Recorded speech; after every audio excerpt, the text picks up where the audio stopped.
उद्धव ठाकरे की बीजेपी को चुनौती, हिम्मत है तो मोदी के नाम पर वोट मांगे। गद्दारों ने चुराया शिवसेना का नाम और निशान। मलेगांव की रैली में उद्धव ठाकरे ने एकनाथ शिंदे को दिया करारा जवाब। प्याज के दाम पर बिक गए गद्दार, केंद्र में किसान विरोधी सरकार।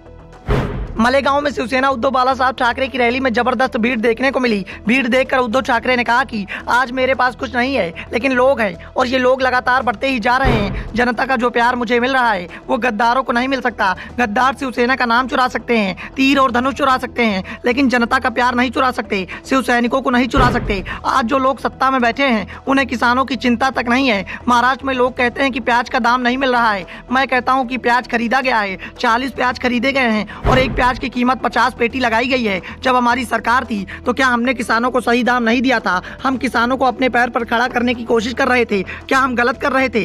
किसानों को उनके हक का दाम मिलना चाहिए। सीएम किसान के बेटे हैं, केंद्र में किसान विरोधी सरकार है। सीएम कुछ करो, लेकिन क्या करेंगे? बकरी थोड़ी ना कुछ कर सकती है। सीएम हेलीकॉप्टर से खेतों में जाते हैं। इतने दिनों में कृषि मंत्री आपको दिखे हैं क्या? कहाँ गए कृषि मंत्री? उद्धव ठाकरे ने चुनाव आयोग को सीधे निशाने पर लेते हुए कहा कि दिल्ली में चुनाव आयोग ने पाला बदल लिया, आंखों में मोतियाबिंद हो गया है। अगर आंखें खराब ना हुई हों तो आकर खेड़ और मलेगांव की भीड़ देख लो। चुनाव आयोग ने अन्याय किया है, या मेरी शिवसेना है और मैं इसे शिवसेना ही कहूंगा। शिंदे को चुनाव आयोग ने नाम और निशान दिया है, लेकिन मैं उन्हें चुनौती देता हूं कि वो अपने पिता के नाम पर शर्माए नहीं, अपने पिता के नाम पर चुनाव के मैदान में आए। मैं दावे के साथ कह रहा हूं कि हम लोगों ने मेरे पिता के नाम पर चुनाव के मैदान में उतरेंगे। मैं बाला साहब ठाकरे के नाम पर चुनाव लड़ूंगा। लेकिन ये लोग जो आज सत्ता में बैठे हैं, शिवसेना को चुराने के बाद मेरे पिता के नाम को चुराने की कोशिश कर रहे हैं।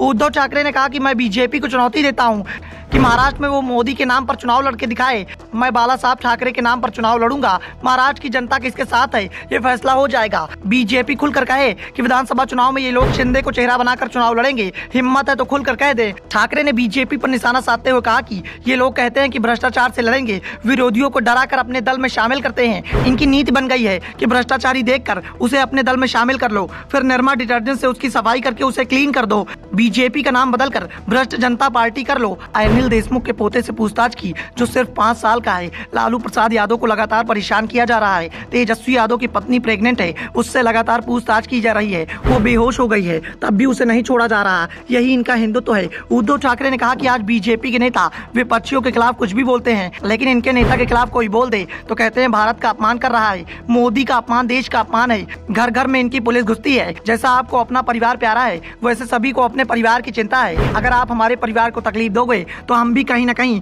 इसका बदला लेंगे। ये हमारा हिंदुत्व नहीं है।